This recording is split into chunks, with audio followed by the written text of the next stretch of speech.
आज हम एक बहुत इंटरेस्टिंग बात डिस्कस करने लगे हैं कि एआई को आप विजुअली ग्राफिक्स के हिसाब से, वीडियोस के हिसाब से क्लासरूम में कैसे यूज कर सकते हैं, इसका क्या इस्तेमाल आप कर सकते हैं। तो मैं आपको 10 इसके इस्तेमाल बताने लगा हूं। नंबर 1, इस पे आप इमेजेस, तस्वीरें क्रिएट कर सकते हैं, सीन्स बना सकते हैं।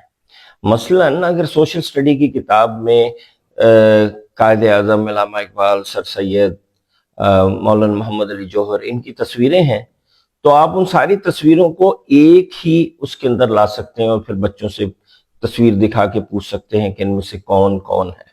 ठीक है, इन सब की एक मीटिंग होते हुए दिखा सकते हैं और इससे बच्चों को विजुअली चीजों को देखने में, समझने में आसानी होगी, क्योंकि वो जो तस्वीरें बना के आपको देगा एआई, वो इन चार लोगों की वो बिल्कुल एग्जैक्टली उनके अपने ड्रेसेस में होंगी।